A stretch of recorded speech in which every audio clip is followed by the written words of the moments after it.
June 6, 1944. Normandy, just east of Caen. 00:16 hours. The wooden ribs of the Horsa glider groan and flex as it knifes through the black air. The sound not an engine's roar, but a hollow, wind-driven howl. Canvas vibrating, metal fittings rattling like loose teeth. And inside, Major John Howard grips the webbing of his seat, helmet strap biting into his chin, eyes fixed forward where Flight Sergeant Jim Walwork crouches over the controls, counting seconds in his head, as if the entire invasion hangs on his wristwatch, because it does. The moon is low, clouds ragged, the fields of Normandy invisible until they are suddenly there, rushing up with terrifying speed, hedgerows and drainage ditches flashing pale in the darkness, and for a split second you can hear nothing but breathing, heavy and controlled. 30 men holding themselves rigid with Sten guns between their knees, Piat anti-tank launchers braced against boots, Bangalore torpedoes taped and ready, knowing there will be no second pass, no circling back.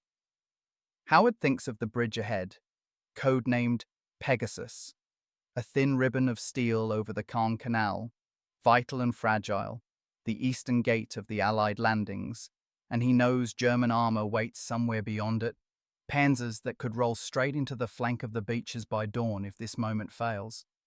The glider slams into the earth with a violence that drives the breath from every chest, skidding across wet grass, tearing through a wire fence, smashing into the embankment beside the canal, the nose disintegrating in a scream of splintered wood and metal, and Walwork's shouted time, 16 minutes past! And cuts through the chaos like a blade. Howard is already moving, boots sinking into mud as the men spill out into the night, weapons up, training taking over, because the landing has been almost impossibly precise, less than 50 yards from the objective, closer than any peacetime exercise ever demanded. And as other horses slam down behind and beside them, one stopping dead at the edge of the water, another shattering against a tree. The stillness of rural France fractures into confusion, dogs barking in distant farmhouses, a startled German sentry shouting in alarm, the sharp crack of a suppressed shot, and Howard feels the weight of weeks of secrecy lift into something sharper and colder, urgency. This is the minute the planners in London prayed for, the minute calculated down to the second so the bridge guards would be changing shifts, so explosives might not yet be set, so surprise would not just be an advantage but a weapon, and as Howard signals forward, men fanning out toward the bridge with rehearsed precision, the canal glinting faintly under the moon. You sense it too. That history has narrowed to a strip of grass, a stretch of steel, and a handful of soldiers who have arrived exactly when they were meant to, neither early nor late, but on the precise minute that could change D-Day forever. The silence after the landing lasts only seconds, broken by the slap of boots on wet ground and the low, urgent commands Howard barks as his platoons peel off toward their assigned targets, one group sprinting straight for the bridge itself, another angling left toward the German strongpoint guarding the canal bank, and in the half-light the Pegasus Bridge emerges like a dark skeleton, its steel girders looming against the sky, a sentry hut visible at the far end, a single lamp casting a weak yellow pool on the road surface. Lieutenant Den Brutheridge leads the assault team at a run, Sten gun tight to his chest, breath coming hard, knowing from the briefings that speed is life here, that hesitation gives the Germans time to reach detonators or machine guns. And as he reaches the bridge ramp, a German voice shouts, startled, confused, followed by the sharp rattle of gunfire, tracers stitching across the road, and Brutheridge fires back instinctively, muzzle flashes strobing his face. As he charges forward, the first Allied soldier to set foot on French soil on D-Day falling moments later to a burst of bullets, collapsing onto the steel decking as the fight explodes around him. Grenades bounce and detonate with flat, concussive cracks, sending sparks skittering across the bridge, while to the left, Howard's men storm the pillbox guarding the canal, Bren guns hammering, Piat teams crawling into position. The Germans inside waking to a nightmare of noise and confusion. Doors kicked in, shouted commands in English, echoing where only German had been spoken seconds before.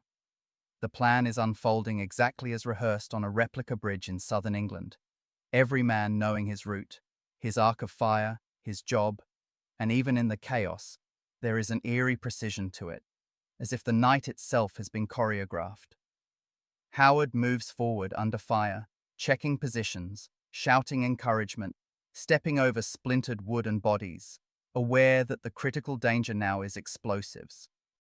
Charges that intelligence suggested might be set beneath the bridge spans, and he watches anxiously as sappers rush to inspect the structure, hands moving fast and sure, reporting back with shouted assurances that there are no demolition wires in place, no ticking clocks waiting to erase the bridge in flame. Across the canal, a German officer tries to rally his men, firing wildly, but he is cut down in the glare of a very flare that suddenly arcs upward, bathing the scene in harsh white light and revealing the full scope of the assault. Gliders wrecked like broken toys in the fields, British paratroopers swarming the bridge approaches, smoke drifting low over the water. The flare is both threat and confirmation, a signal that surprise is bleeding away, that somewhere beyond the hedgerows alarms will be sounding, telephones ringing, officers shouting for clarity. They will not get in time. Howard glances at his watch again, the habit drilled into him by weeks of planning, and realizes, with a jolt, that mere minutes have passed since landing. Yet the bridge is effectively in British hands, the German resistance crumbling under relentless pressure, and as firing slackens to sporadic shots and shouted surrenders, the enormity of it begins to register. They have done it, at least for now, taken Pegasus Bridge in the dark, on schedule. But the night is far from over, and Howard knows the real test is about to begin, because holding this narrow strip of steel until dawn will demand everything they have, and more, from the men who arrived here on the exact minute. The firing fades into an uneasy quiet, punctuated by the crackle of small flames licking at broken glider wreckage and the low groans of the wounded, and in the half-light before dawn, Major Howard orders his men into defensive positions, Bren guns set to cover the road approaches, Sten gunners crouch behind sandbags and the bridge's steel lattice, while sappers complete their frantic search beneath the decking, hands brushing cold metal, confirming again that no explosives lie hidden to betray them. The canal water moves sluggishly below, reflecting the moon like a strip of torn foil, and Howard feels the weight of the task settle fully now. They are a few dozen men, lightly armed, sitting astride a target every German commander in the area will soon want back. Lieutenant David Wood takes charge of the western bank, establishing a perimeter among the hedgerows, while medics work on Brotheridge, whose body lies covered near the bridge ramp, a quiet, brutal reminder of the price already paid, and there is no time to grieve, only to reload magazines, redistribute ammunition, and drag captured German weapons into position. The first counterattack comes quickly, a probing rush of infantry from the nearby village of Bénouville, silhouettes darting forward under shouted orders, but the British fire discipline holds, short controlled bursts cutting them down or forcing them back into the darkness, the bridge remaining silent and intact beneath their boots. Howard listens to the radio, the set crackling with static, waiting for confirmation from the seaborne landings and the airborne drops farther inland. Knowing that their isolation is temporary only if the larger plan succeeds, if the beaches are secured and reinforcements can reach them across this very span. A half-track's engine growls somewhere in the distance, then dies away, a sign that German units are moving, feeling for strength, and Howard's thoughts flick briefly to the intelligence briefings that warned of armor stationed near Caen, Panzer IVs and self-propelled guns that could smash this thin line if they arrive before dawn, before British anti-tank guns and infantry can link up. To steady his men, Howard moves from position to position, crouching low, offering quiet words, clapping shoulders, his presence a tangible anchor in the dark, and you can sense the tension coiled tight in every body, the waiting more exhausting than the brief, violent assault that preceded it. Flares rise intermittently now, both German and British, bathing the bridge in stark light, revealing the canal bank littered with equipment, glider fragments, and figures frozen in unnatural stillness. And each time the light fades, The night seems to press closer, heavier, filled with imagined sounds. Somewhere behind them, the first distant rumble of naval gunfire from the Channel rolls across Normandy like approaching thunder, and Howard allows himself a thin smile, because that sound means the beaches are alive, the invasion is real, and their small, perfectly timed action is part of something vast. Still, he knows the dawn will bring clarity, for them and for the enemy. And as the sky begins the faintest shift from black to deep blue, the men of the Oxfordshire and Buckinghamshire light infantry brace themselves, gripping weapons slick with dew, ready to meet whatever comes across the road toward Pegasus Bridge, determined that the steel beneath their boots will not fall back into German hands this night. The first grey light of June 6th creeps over the fields east of Caen, thinning the darkness and exposing the bridge and its defenders to a world that is suddenly sharper, more dangerous, and painfully real. And as the mist lifts from the canal, Howard can see the road stretching toward Ranville, empty for now, deceptively calm, while his men blink grit from their eyes, having been awake for what feels like days, adrenaline burning low and steady. It is in this fragile hour before sunrise that the Germans make their most determined move yet. Not with infantry, but with steel, the distant clank and rumble of tracked vehicles announcing the approach of armor. And soon a Panzer IV emerges from the tree line, its long barrel swinging cautiously, probing, the black cross stark against grey paint.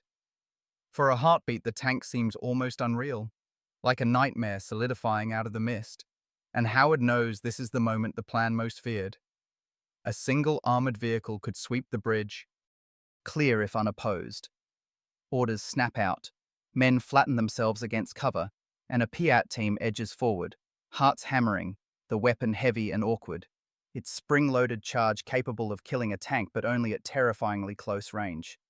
The Panzer rolls closer, machine gun fire spitting, bullets cracking against steel girders, sparks flying, and you can feel the seconds stretching, each one an eternity, until the Piat fires with a brutal thump, the bomb arcing and striking the tank's side, detonating in a blinding flash that halts it dead. Smoke pouring from its hatches as the crew bails out in panic, some cut down as they flee. A cheer breaks the tension, short and fierce, quickly stifled as Howard reminds them this is only one attempt, not the last. Almost immediately, German infantry follow, advancing cautiously behind hedges and ditches. But now the British have the advantage of daylight and prepared positions, Bren guns raking the approaches, mortars thumping from somewhere. Behind the bridge, forcing the attackers to ground. Amid the noise and confusion, Howard finally receives confirmation through the radio. Elements of the 7th Parachute Battalion have secured Ranville, linking up on the eastern bank, and that news ripples through the defenders like an electric current, stiffening resolve because it means they are no longer alone, that the bridgehead is widening as planned. The sun rises fully now, glinting off the canal, illuminating the damage, the fallen, the scars of the night's fighting, and revealing Pegasus Bridge as a battered but unbroken artery, still in Allied hands. Howard allows himself a rare pause, standing at the center of the span, feeling the vibration of distant artillery through the steel, and understanding with sudden clarity that this narrow crossing, seized by gliders on the exact minute, has already altered the course of the day, delaying German armor, protecting the eastern flank of the beaches, buying precious hours for the invasion to take root. Yet, even as the light strengthens, the battle around the bridge continues in fits and starts. Snipers firing from farm buildings, mortars falling short or long, and Howard knows the story of this place is still unfolding, written in sweat and blood and the relentless passing of time, as D-Day moves from a plan into a brutal, living reality. By mid-morning, the bridge has become a focal point of constant tension rather than continuous fighting, a place where every sound carries meaning, every distant engine note sends men instinctively to their weapons, and Major Howard feels the hours pressing down heavier than any single engagement, because holding Pegasus is now a test of endurance as much as courage. The men rotate through firing positions when they can, snatching mouthfuls of ration biscuits, sharing water, checking and rechecking ammunition counts, while medics work quietly among the wounded, their bandages already stiff with dried blood. German artillery begins to range in from somewhere beyond Caen, shells whining overhead and crashing into nearby fields, throwing up fountains of earth that drift down in a fine, choking dust. And though the bridge itself is spared direct hits, the message is clear. The enemy knows exactly where they are and intends to make them pay for it. Howard moves along the line again, posture calm, voice steady, even as fatigue gnaws at him, and he can see it in his men's faces too. Eyes rimmed red, hands trembling slightly when not clenched around a weapon. The kind of exhaustion that comes from sustained alertness rather than exertion. From the west, across the Orne River, movement increases as German units try to reorganize, sending patrols to probe the perimeter, each repelled with sharp, disciplined fire, and each encounter reinforcing the truth that the bridge remains the key. Without it, British forces landing on Sword Beach would be vulnerable to a counterstroke from the east. At intervals, Allied aircraft pass overhead, engines roaring, and for the first time since landing, Howard allows himself to look up and watch them. Spitfires and Typhoons streaking inland, a reassuring sign that air superiority, promised in briefings and rehearsals, is being delivered in reality. Still, help on the ground is what they crave most. Heavier weapons, more men, anything to blunt. The armor that intelligence insists must come eventually, and when distant naval gunfire resumes with renewed intensity, the thunder rolling across the countryside, Howard imagines German columns hesitating, commanders weighing risk against orders, minutes slipping away as decisively as bullets. It is during one such lull that a lone German soldier approaches under a makeshift white flag, dazed and bleeding, surrendering without resistance. And Howard cannot help but note the expression in the man's eyes. Not hatred, but confusion, the look of someone who woke to a war that suddenly made no sense. The prisoner is sent to the rear, and the bridge returns to its waiting, the kind of waiting that frays nerves and sharpens every sensation, where even the creak of steel in the breeze sounds like an approaching threat. By noon, word filters through that British commandos are pushing inland from the beaches, fighting hard but advancing, and Howard feels a cautious optimism take hold, tempered by the knowledge that until those forces physically reach Pegasus Bridge, the responsibility remains squarely on his shoulders. The sun climbs higher, burning away the last of the morning mist, and with it any illusion of concealment, leaving the men exposed but unyielding, guardians of a crossing seized in the dark and held through the light, determined that the hours they buy with their vigilance will echo far beyond this stretch of canal and steel. Early afternoon brings a change that Howard has been waiting for since the first shots of the night, a distant but unmistakable sound carried on the warm air. Bagpipes, thin at first, then growing clearer, their mournful notes threading through the noise of artillery and small arms fire, and the effect on the men at Pegasus Bridge is electric, because that sound can only mean one thing. Lord Lovett and the commandos of the 1st Special Service Brigade are coming. Moments later, figures appear on the road from Sword Beach. Dusty, exhausted, but unmistakably British. Green berets set at an angle, weapons slung, moving with a confidence born of hard fighting. And as they cross the bridge under Howard's watchful eye, pipers playing despite sporadic sniper fire, the sense of isolation that has hung over the defenders since midnight finally breaks. Howard steps forward to meet Lovett in the middle of the span, the two men exchanging a brief, almost understated greeting, because there is still work to be done, positions to coordinate, defenses to extend, and German resistance to suppress beyond the immediate approaches.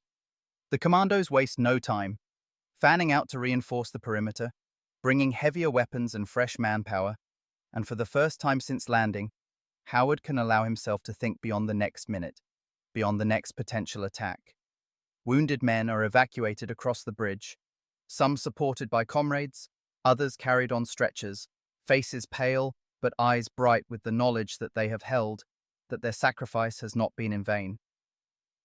German artillery continues to harass the area, but its effect is blunted now, the defenders more numerous, better supplied, and able to respond with counterfire. Howard walks the length of Pegasus Bridge again, running a hand along the cold steel railing, and reflects on how unreal the night now feels, as if it happened in another lifetime. Yet the evidence is everywhere. Bullet scars, scorched patches, abandoned, helmets, and the quiet, irrevocable absence of those who fell. Nearby, engineers begin work to improve defenses and prepare the bridge for the heavy traffic that will soon follow. Tanks, trucks, and endless columns of infantry pushing inland, all dependent on this single crossing remaining open. As afternoon wears on, reports arrive confirming that German armored divisions have been delayed, their movements disrupted by air attacks, naval fire, and the stubborn resistance encountered at places like Pegasus, and Howard understands that the exact minute of their landing has multiplied its effect, compounding surprise into paralysis, buying time that cannot be reclaimed. The bridge, once an obscure point on a map, is now a living artery of the invasion, pulsing with movement and purpose. And as the sun begins its slow descent, Howard finally feels the tension in his shoulders ease slightly, replaced by a deep, bone-weary exhaustion and a quiet pride. Yet even now, he knows the story is not finished, that the fight for Normandy will rage for weeks to come, and that what they did here in the early hours of June 6th will only be fully understood in hindsight when the cost and consequences of every decision, every second, are finally measured against the shape of victory. As evening approaches and the light softens over the canal, Pegasus Bridge settles into a rhythm of controlled urgency, no longer a besieged outpost but a vital thoroughfare. And Howard watches as the first British tanks cautiously cross the span, their weight testing the steel, tracks clanking, engines growling, proof that the bridge has survived both assault and counterattack. Soldiers from multiple units mingle now, airborne troops, commandos, engineers, sharing cigarettes, trading brief, incredulous smiles, the kind exchanged by men who know they have lived through something narrowly balanced on the edge of disaster. Reports filter in of fierce fighting inland, of villages contested yard by yard, and though Pegasus is secure for the moment, the war presses on relentlessly just beyond the hedgerows. Howard receives word that his actions and those of his men have already been noted by higher command, but accolades feel abstract, distant, when weighed against the memory of faces. Missing from the line, and he takes a moment to walk to the spot where Brotheridge fell, standing quietly, helmet under his arm, listening to the low rush of the canal as if committing the sound to memory.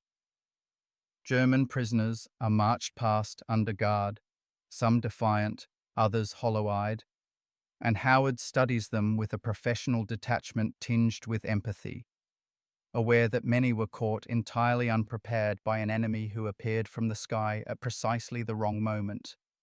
The engineers finish reinforcing positions, laying mines, stringing wire, turning the area around the bridge into a hardened node in the expanding Allied lodgment, and as darkness begins to gather again, it feels different now.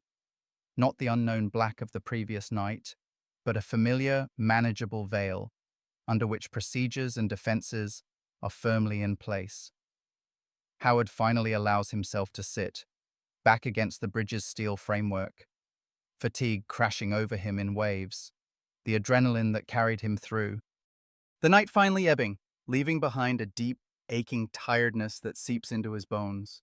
Nearby, men clean weapons and talk quietly about home, about England, about the strange unreality of having landed by glider in a foreign field and altered the course of a war before breakfast. And you can sense the collective effort of memory already forming, each man aware that this day will follow him forever. Overhead, Allied aircraft drone steadily, the sky busy with purpose. And Howard thinks back to the briefings, the scale models, the insistence on timing down to the minute. and realizes that such precision was not mere obsession, but necessity. The difference between a bridge intact and a bridge destroyed, between a flank secured and a landing imperiled. As night falls once more over Pegasus Bridge, the crossing stands firm, illuminated by guarded lights and the occasional flare, a symbol of how planning, courage, and exact timing converged in a few violent minutes to create a foothold that the German defences could not erase, and though the wider battle for Normandy is far from decided, the men who sit and stand watch here know that they have already done something extraordinary, something whose full meaning will only emerge as the days and casualties continue to mount. Across the lines, as night deepens again on June 6th, confusion reigns within German headquarters east of the Orne, where reports arrive fragmented and contradictory, officers struggling to understand how a bridge thought secure was lost in minutes without warning, and you can almost feel the frustration as staff officers trace maps with gloved fingers, trying to reconstruct a night that slipped beyond their control. Telephone lines crackle with urgent voices, some insisting the bridge must be retaken immediately, others cautioning against piecemeal attacks in the face of Allied air power and naval guns that now dominate the approaches. And this paralysis, born of uncertainty, is precisely what the British planners hoped to induce.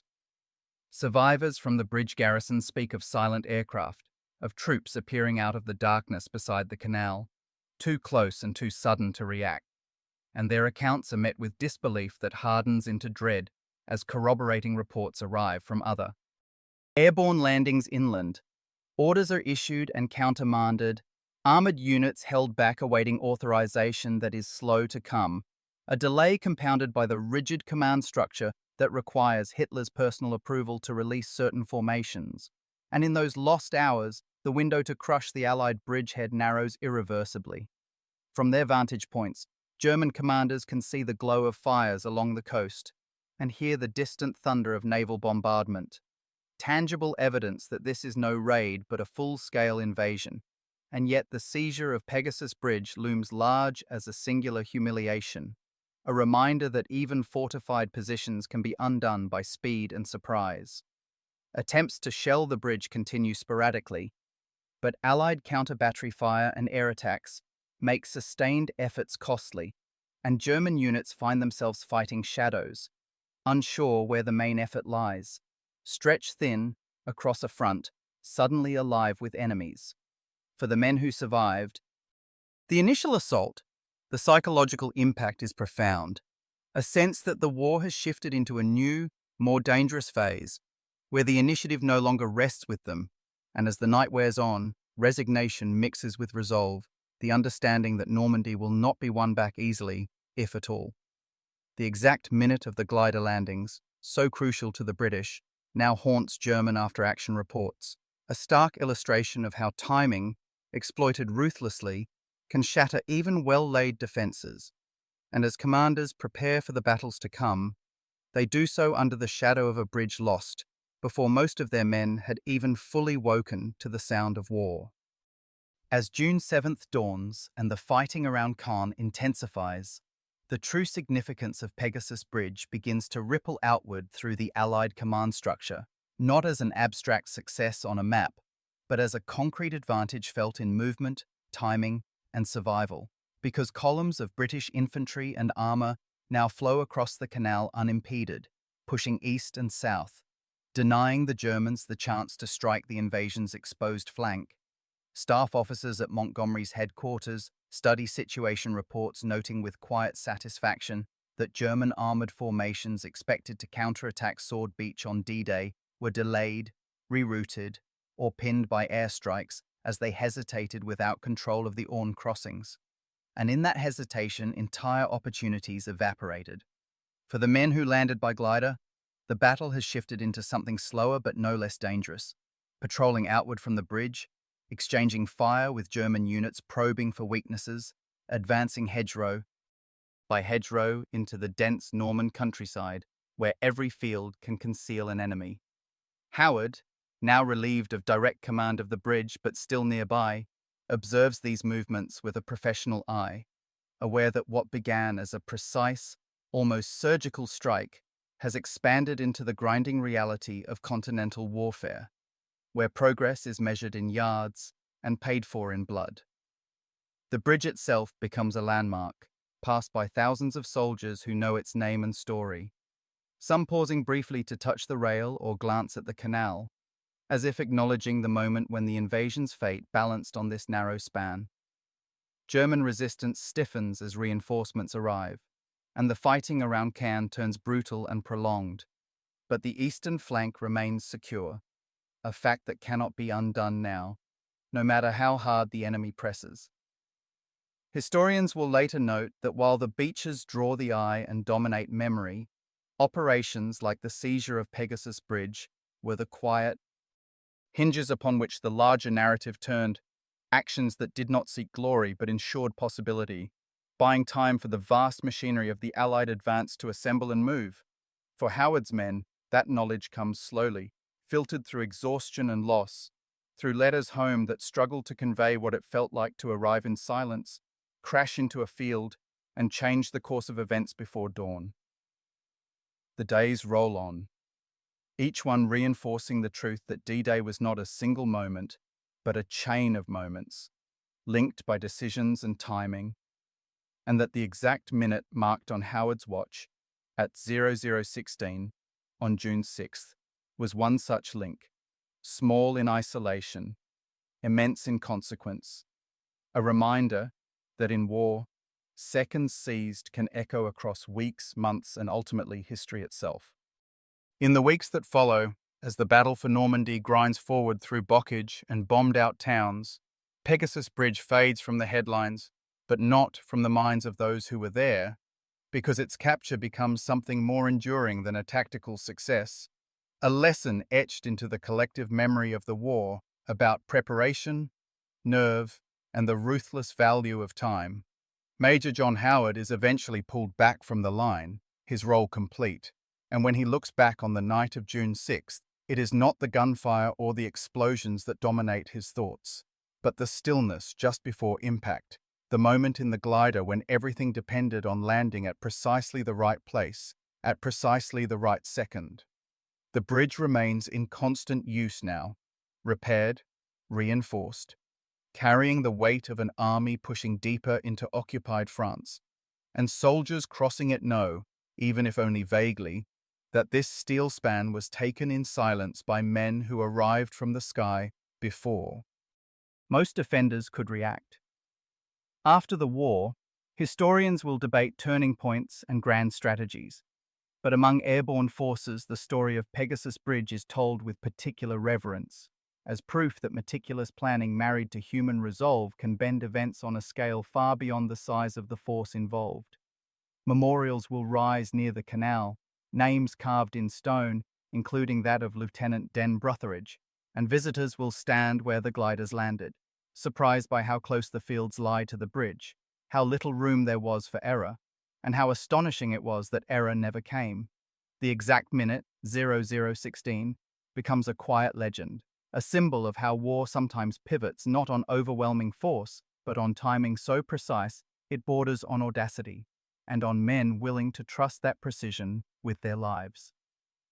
Standing there, you can almost hear the echo of splintering wood, shouted commands, and boots on steel, and understand that D-Day was not only fought on beaches and in surf, but in dark fields beside a canal, where a handful of gliders arrived exactly when they were meant to and changed the course of history forever.